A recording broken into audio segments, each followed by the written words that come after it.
O Brasil que permite por lei, para bem social, a quebra de patentes de medicamentos é o mesmo que assegura, mas não garante, o direito autoral de milhares de autores e obras da economia criativa.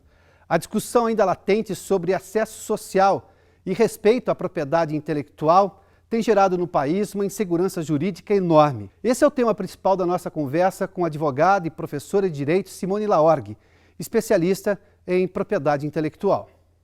Simone, bem-vinda.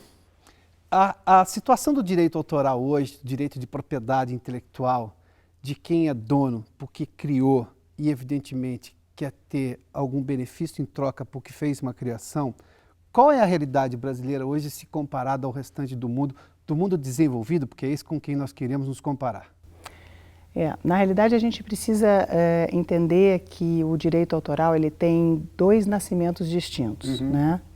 Que eu chamo o nascimento da Revolução Francesa e o nascimento do copyright, como a gente conhece nos Estados Unidos. E é importante falar sobre isso porque todos os desdobramentos depois, a análise econômica do direito autoral, todas essas questões de cultura, de alteração da lei, dos tratados, é importante que a gente saiba qual é a nossa origem, da onde a gente veio, aonde a gente se baseou para ter o nosso direito, a nossa legislação de direito autoral. Nós nos baseamos no direito francês, né? O direito francês é aquele que, nascido na Revolução Francesa, ele tinha por base a questão da propriedade, né? A propriedade autoral era tida como a propriedade a mais sagrada das propriedades. É claro que com o tempo a gente começa a ter conceitos importantes, Estado social democrático do direito, função social da propriedade, e essa propriedade tão sagrada, ela começa a se flexibilizar para atender às demandas desse mundo moderno,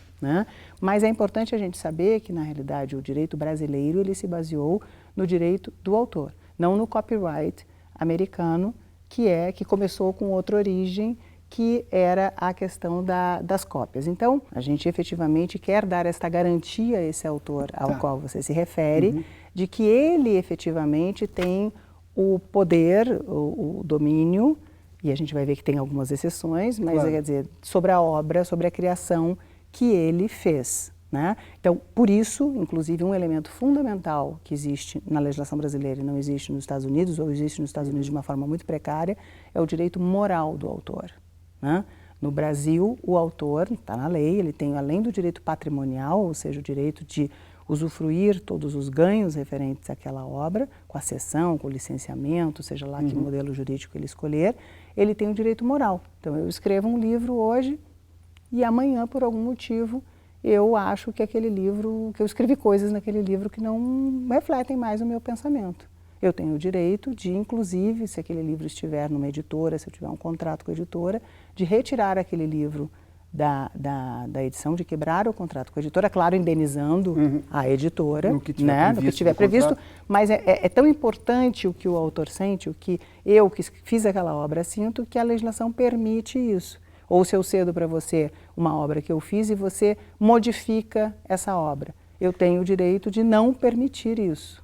Eu vou entrar em três casos que, de alguma forma, as pessoas participam no dia a dia, que é, por exemplo, CDs e DVDs pirateados, que é um mercado enorme no país. 100 bilhões, né? Especificamente os programas de computador, que talvez tenham sido a origem disso tudo. E, claro, num caso um pouco mais detalhado, e é nesse que vou, a história das biografias, que você citou exatamente do autor. Um biografado pode ser um autobiografado, ele mesmo escreveu a sua biografia, está com ele, o direito. Ou alguém que pode escrever a biografia de alguém famoso, evidentemente, que é o que tem algum apelo de venda. Isso foi definido agora, depois de toda essa discussão pela qual passamos. Eu começo pelo terceiro ponto, para depois voltarmos na questão dos filmes. Foi finalmente definido. Então, esse é um ponto muito complexo, porque ele envolve dois direitos, né? Dois direitos que são direitos previstos na Constituição, de um nível, do mesmo nível, que é o direito à privacidade, ou seja, meu direito do indivíduo de ter a sua privacidade preservada, e o direito à informação. Um direito, como você sabe, importantíssimo no Estado democrático de direito, né? Então, toda vez que você tem, na realidade você não tem princípios conflitantes. Você não pode, num texto legal, ter um princípio que nega outro princípio. Você tem princípios que, aparentemente, entram em choque num caso concreto. E, neste caso concreto, o juiz vai decidir qual princípio deve prevalecer naquele caso concreto. Então, neste caso específico das biografias, foi considerado que o interesse público era maior, no sentido de se conhecer, sim, a vida dos indivíduos. Agora, alto lá, que indivíduos? Alguém tem interesse em conhecer a vida da Simone? Não, né? Eu não sou uma figura pública, eu não participei do governo, eu não sou artista, eu não sou... Então, não faz o menor sentido você amanhã começar a escrever um livro sobre a minha vida, sim, com coisas que afetem que de alguma forma exponham a minha privacidade. Que se distancia muito mais do caso da figura pública, alguém que ocupou algum cargo. Exatamente, porque aí faz parte da história do Brasil, aí faz parte... Independentemente se cultural, independentemente, se artística, se política, exatamente, que foi o caso do Roberto Carlos. Então, se entende, o judiciário entendeu, que há um interesse público que deve ser preservado no sentido do direito à informação. Estão salvaguardadas também os casos de exagero, claro, que podem ser punidos pela lei. Sem dúvida. E aí entra uma coisa interessante, porque quem defende que não deveriam ser permitidas as biografias não autorizadas, diz o seguinte: poxa, mas aí você faz uma biografia minha, escreve tudo que você quer, eu vou ter que entrar com uma ação contra você e daqui a 10 anos sim, eu vou ter uma decisão. E é o que acontece no Brasil. Uma ação judicial desse tipo pode levar 10 anos. E aí, no final, você seria condenado a me pagar uma indenização, que no Brasil uma indenização ainda... as indenizações do Brasil a esse título são pequenas. Então, seria quase como um estímulo, essas pessoas dizem, a que as pessoas façam as biografias. Mas esse é o preço que se paga, eu acho, certas vezes, para você poder efetivamente ter a informação livre, né? E isso também, isso de alguma forma rege sobre o que as pessoas publicam nas redes sociais acerca de outras pessoas, independentemente se públicas ou não. Claro que as públicas é que têm interesse, né? Mas isso rege também ou não? Na realidade, o princípio ele se aplica no sentido de que as manifestações que são feitas a respeito de um ente, de uma pessoa pública, ela tem essa conotação do interesse público, né? Agora, é claro, se você, mesmo um político que notadamente é corrupto, mas que você não tem provas, se você faz uma acusação, obviamente que você vai ser responsabilizado por isso. Então, o que as redes sociais trouxe, eu acho, vamos dizer, de complicador, é porque é instantâneo. Tudo é instantâneo. É instantâneo. Então, a capacidade de reação... né? E uma vez que você postou no Twitter, como é que é a retratação disso? Porque antigamente no jornal, e a lei de imprensa antiga regulamentava isso, mesmo espaço, com igualdade de... e a jurisprudência dá isso, mas aí agora o mesmo espaço no Twitter, então, na realidade, a era digital trouxe uma série de desafios para a análise, quer dizer, a inserção do direito, da propriedade intelectual nesse novo mundo. Uma série de desafios, esse é apenas um deles. Fica imaginando um juiz, alguém se sente ofendido por um post na internet, publicado por sabe-se lá, alguém que seja facilmente reconhecido. Vamos imaginar que um jornalista público, que tem lá um perfil verdadeiro, oficial, publica alguma coisa que, por acaso, aquela pessoa se sinta ofendida e que ela tem elementos para alegar. Se ela for ao advogado, para depois recorrer ao juiz, esse tempo todo, na rede social, é uma eternidade. Ela vai ganhar, de acordo com a jurisprudência, hoje, se ela aprovar, inclusive se for uma matéria difamátória, ela vai ganhar, mas ela vai ganhar, é aquilo que a gente fala, né? Ganhou, mas não levou. Porque, na realidade, ela vai ganhar uma indenização de R$200 mil daqui a 10 anos.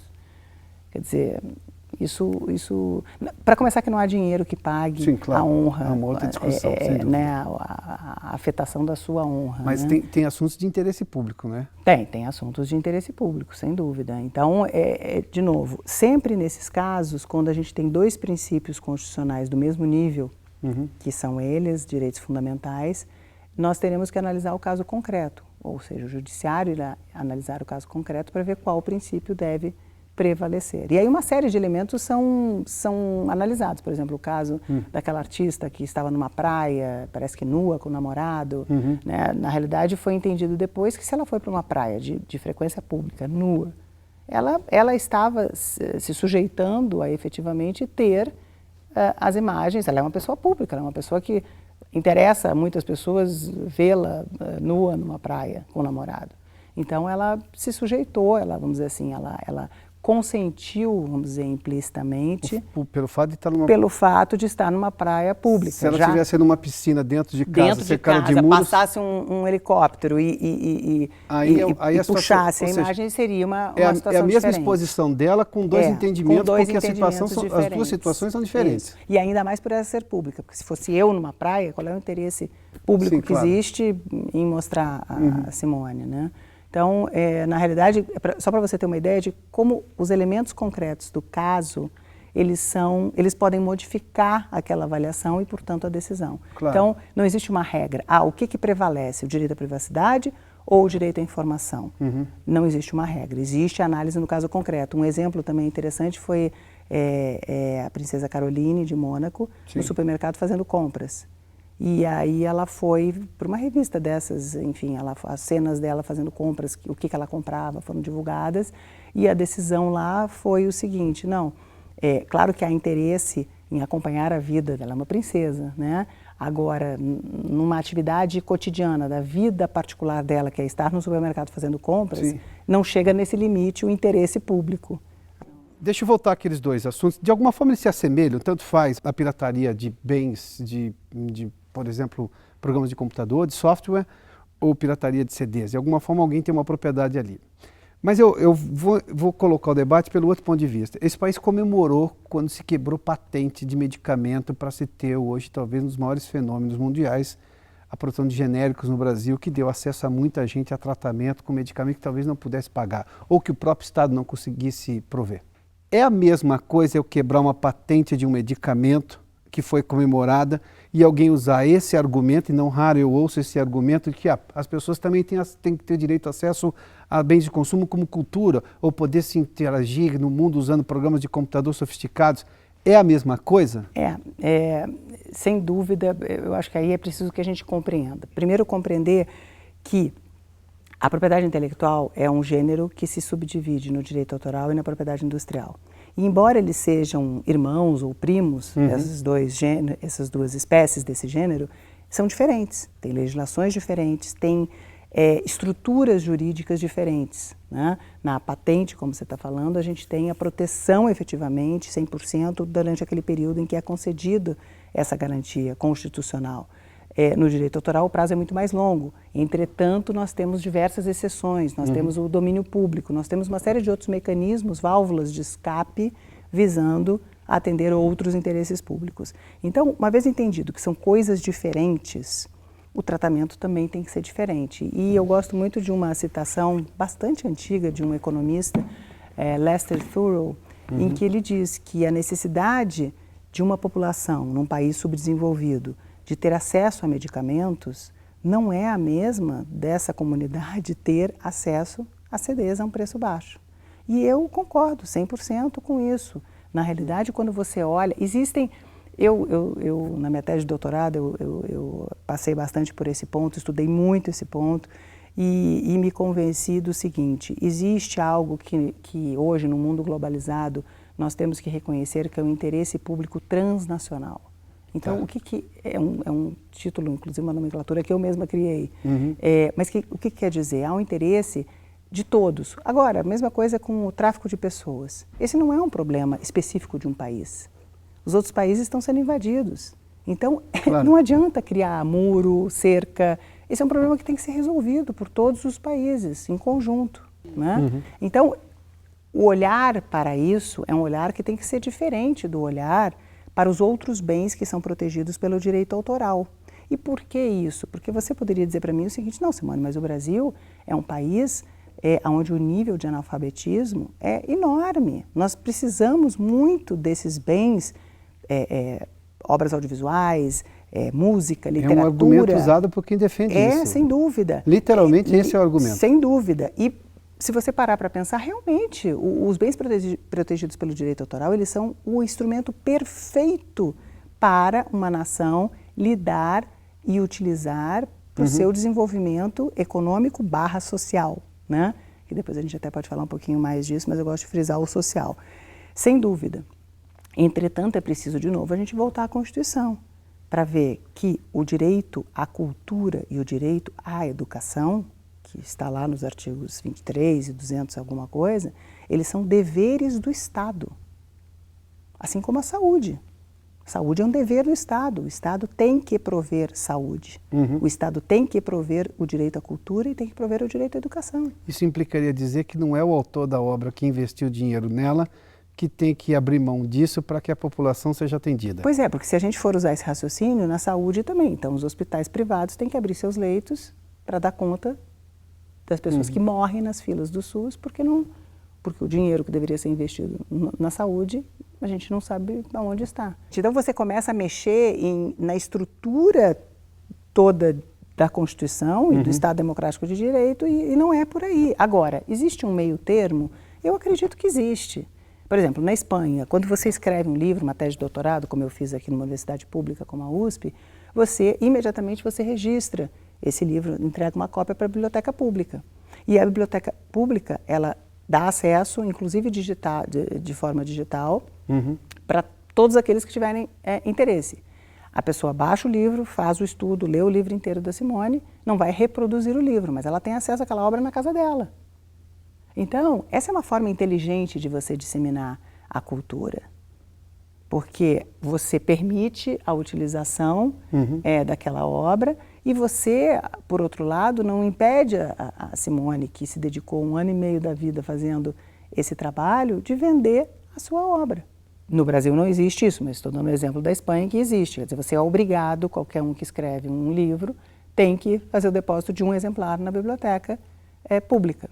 Então, esse seria um caminho do meio para que a gente, num país como o Brasil... Quer dizer, agora, onde estão as bibliotecas públicas no Brasil?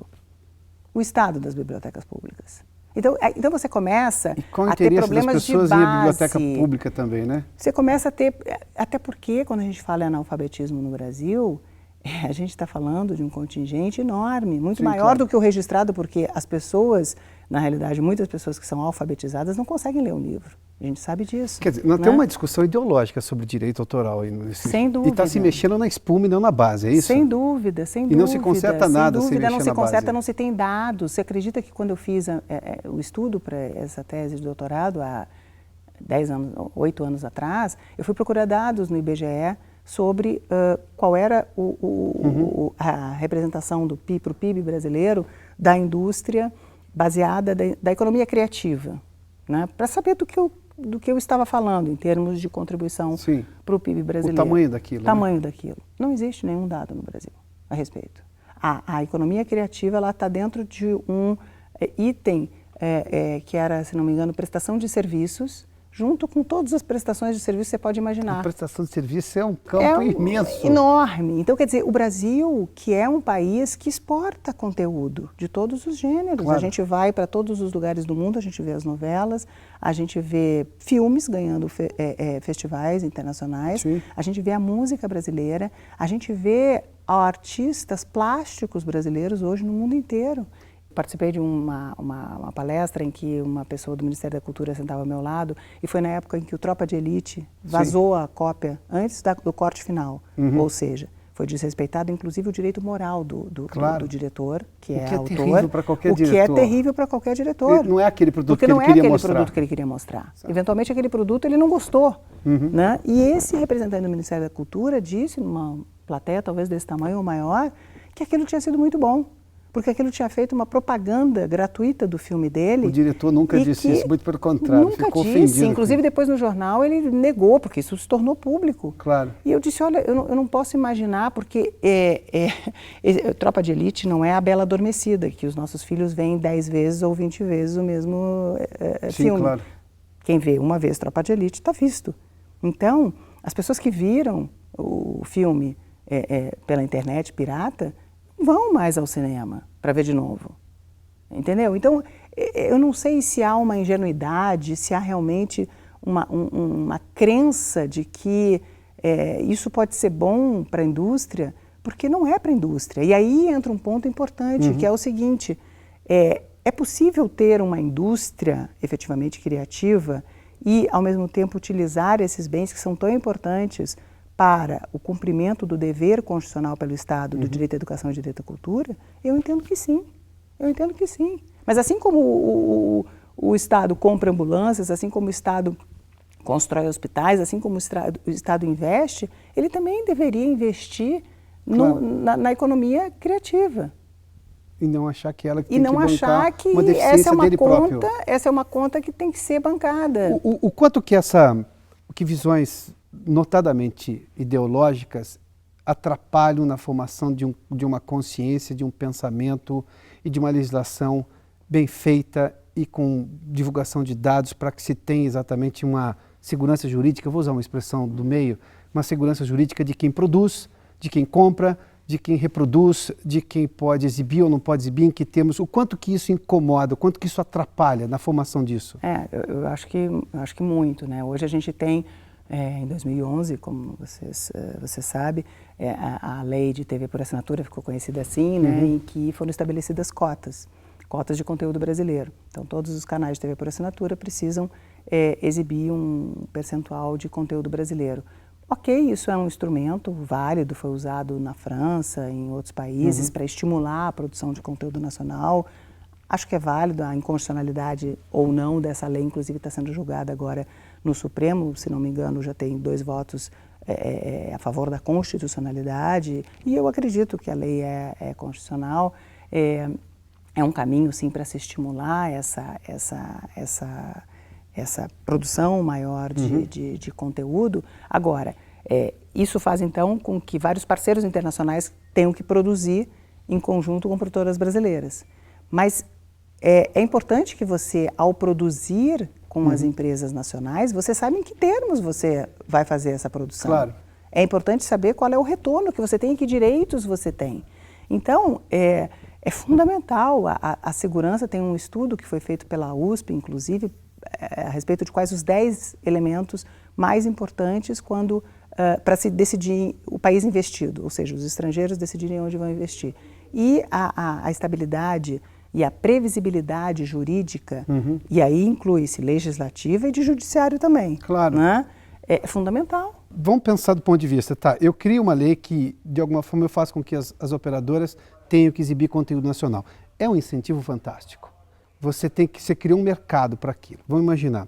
Mas ao mesmo tempo que eu não asseguro que esse sujeito vai ter legislação comercial clara de como ele pode, de alguma forma, se apropriar do bem, do que o bem gera para ele ter a certeza disso aí, é uma contradição óbvia, não é? Claro, você pegou o ponto, é exatamente isso. Onde é que faz sentido? Eu incentivo e depois... E aí? Eu chamo e aí ele vem, atraio, e na hora eu digo, não é bem isso. Não, mas a lei diz isso, aí sai uma regulamentação de uma agência, uma norma inferior, de uma agência regulatória, que muda o sentido da lei. Então, é disso que a gente está falando. O Brasil, ele precisa entender que a segurança jurídica dada por um ambiente com uma legislação estável e confiável é fundamental. Porque essas empresas, elas vêm a primeira, faz a segunda, a terceira, lá pelas tantas, aquilo fica tão insustentável que, óbvio que o que atrai essas empresas é o grande mercado consumidor que a gente tem. Isso é um item fantástico. De avaliação para investimento Mas econômico. Agora mesmo eu estive na Alemanha, conversando com diversos colegas, advogados, e eles me disseram claramente, os nossos clientes alemães, que tem o Brasil como meta, né, como, vamos dizer assim, uma opção, a China, que é um lugar com um mercado maravilhoso, mas também complicado em termos de regulamentação, eles já agora pararam, porque eles já estão achando que o Brasil já está tão inseguro ou tão difícil quanto a China. Que é o maior exemplo de insegurança para a patente, né? Então, o que para qualquer tipo de proteção de propriedade intelectual, né? Isso é muito sério, porque nós precisamos continuar atraindo esses investidores. A lei brasileira tem culpa, o formato da lei brasileira, o modelo da lei brasileira que você definiu logo no começo, tem culpa nisso? Você não cria um ambiente minimamente sustentável, autossustentável, em que ele saiba exatamente quais são os direitos, os deveres, aquilo funciona, porque foi aplicado e viu-se que funcionou, sem que o Estado tenha que pôr a mão pesada nele tudo e discutir com o Congresso, que está cada vez mais distante do que como funciona a sociedade? Infelizmente a gente tem agências reguladoras, né, no que diz respeito ao audiovisual especificamente, que tem um poder normativo bastante grande. E o que é pior, bastante abrangente, desculpa. E o que é pior, ela utiliza esse poder normativo muitas vezes além do que a legislação permite. Isso traz um custo adicional muito grande para todos os participantes desse mercado. Por quê? Claro. Porque ele tem que toda vez entrar na justiça, com mandado de segurança e dizer, olha, está extrapolando o poder regulamentar. Isso faz com que a relação fique péssima, porque a relação é a relação do dia a dia, de aprovação, das obras. É uma indústria de carimbo em algum momento também. Você tem que sempre conversar com alguém, também, porque a lei não está clara. Também. Também. De uma forma, na sua experiência do direito, não só de propriedade intelectual, a legislação brasileira peca nesse aspecto de não deixar claro para que todas as partes saibam onde é que elas podem ir, até onde elas podem ir. A legislação brasileira deixa a desejar nesse aspecto, não somente na questão da propriedade intelectual? Na realidade, eu diria para você o seguinte, a gente, começando pelo direito autoral, a gente tem uma lei de 94, importante, de 98, desculpa, 9.610, e essa lei é uma lei bem formatada, ela é uma lei nova, se a gente for falar, é uma lei nova, considerando várias outras legislações do Brasil. Sim. E ela é uma lei que já tem um caldo de jurisprudência, porque a lei ela precisa ser validada, entre aspas, mas assim, organizada, interpretada pela jurisprudência. Essa lei já tem essa experiência, ela já ganhou essa ratificação pelo judiciário, né? Agora a gente fala numa edição de uma nova lei de direito autoral, né? Onde ela não foi, o projeto saiu do Ministério da Cultura, já tem anos, já circulou secretamente, nunca foi apresentado como um projeto para a população, para consulta pública, nada disso, mas todo mundo já conhece partes desse projeto. Sim. E aí o que a gente vê lá são cláusulas abertas, são dispositivos em que deixam margem para situações análogas, para interpretações. Então, na minha visão, esse tipo de mudança, ela é ruim, porque ela traz uma carga muito grande de incerteza, porque aquele conceito aberto ele vai ser definido pelo judiciário. E a diferença é que no Brasil nós somos um país de civil law, não de common law. Nós não temos a experiência e o costume de uma jurisprudência consolidada, como por exemplo nos Estados Unidos. Baseada no dia a dia, na história. E que vai no hábito, né? E que vai sendo consolidada mesmo, quer dizer, exemplo típico, fair use nos Estados Unidos hoje, que são as exceções ao direito autoral, né? Foi construído, você sabe muito bem o que é fair use e o que não é, que o direito à informação é um dos elementos importantes para você poder usar a obra de alguém sem pedir autorização, que o uso não comercial também é um elemento importante para você ter esse direito concedido, o uso para fins culturais, enfim, você consegue hoje, você perguntar para um advogado americano na área de propriedade intelectual, ele vai te dizer o que é o fair use. No Brasil, a gente tem uma determinação na legislação, um artigo específico que trata lá de todos os tópicos. E, portanto, a gente tem também a certeza do que quais são os usos autorizados. Nesse novo projeto, ao que tudo indica, nós teríamos uma cláusula aberta, porque teríamos lá 20 e tantos incisos. 20? Mais de 20? Mais de 20.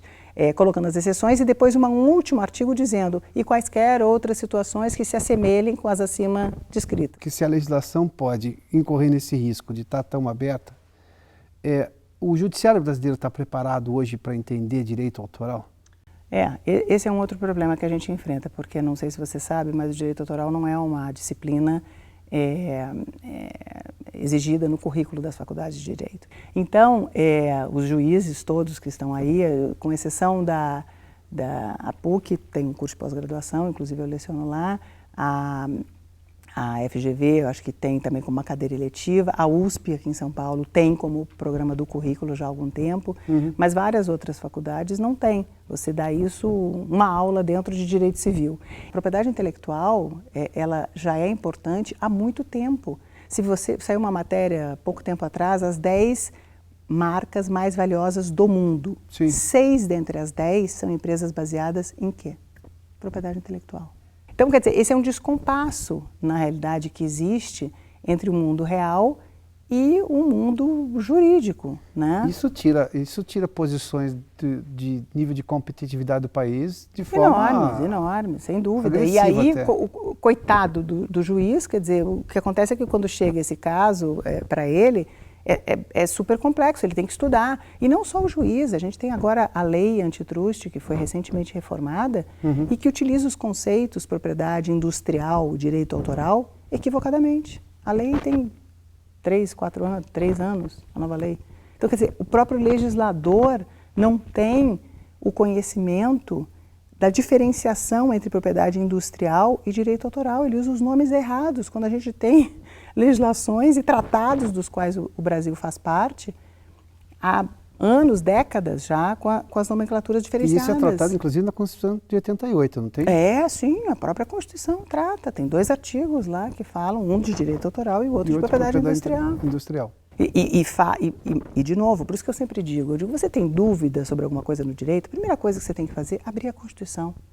A nossa Constituição, diferentemente de outros países, tem um número inesgotável de temas tratados nela. Então vamos aproveitar. Já que é assim, vamos abrir a Constituição, porque quase tudo está tratado lá dentro.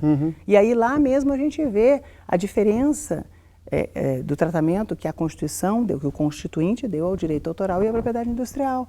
Quando ele fala da propriedade industrial, ele diz que é um privilégio temporário concedido ao inventor. E no final ainda termina dizendo, é observado o interesse público e o desenvolvimento econômico da nação. Quando ele fala do direito autoral, ele diz que é um direito exclusivo que é reconhecido ao autor. Ah, mas isso está errado, não devia ser assim, não devia ser um direito, não devia ser também um privilégio, deveria ser também otorgado pelo Estado. Tá bom, isso é para ser discutido em outra situação. Mas ali já há uma tipificação, mas a gente tem uma explicação a gente tem uma ponta a Constituição. A gente precisa, sim, a gente tem que aprender no Brasil a entender que não pode ter norma que pegou e norma que não pegou. Lei que pega, lei que pega e lei que não pega, porque isso não é sério. Lei é lei. Foi aprovada, não interessa, mas teve interesse e tal. Então, que se altere a lei num processo democrático. Há processos para isso, há meios para isso. Então, esse é o problema. Vai explicar para um estrangeiro, um advogado, um colega, né? Durante anos eu tive que fazer isso, lei de falência. Lei de falência, a gente tinha uma lei, só que a nossa jurisprudência mudou a lei inteira. Então, praticamente nada do que estava na lei era o que se aplicava. Eu tinha que dizer para ele, não, é lei, mas na realidade a interpretação desse artigo não é essa que está escrita na lei, é essa aqui outra. Ele dizia, mas como assim, vocês não são um país de civil law? Era uma common law era uma dentro de no fundo é isso que acontece. De uma legislação civil. Ao invés de mudar a lei, depois, graças a Deus, ela foi modificada e hoje a gente tem uma lei nova. Mas era uma vergonha, porque eu não sabia nem como explicar isso. Então, no Brasil tem esse problema, quer dizer, lei que pega e lei que não pega. Não pode ter isso, a lei é lei. Simone, muito obrigado pela gentileza. Eu que agradeço, foi um prazer estar aqui falar desse assunto tão, enfim, instigante e difícil, sem dúvida. E tão latente hoje. Muito importante. Eu acho que esse é um ponto. Eu acho que o Brasil devia prestar mais um pouco de atenção a esse assunto, porque é uma indústria que tem todas as condições de crescer e de ajudar o Brasil a sair dessa posição, desse cenário econômico em que a gente se encontra agora. Obrigado, Simone. Está ótimo.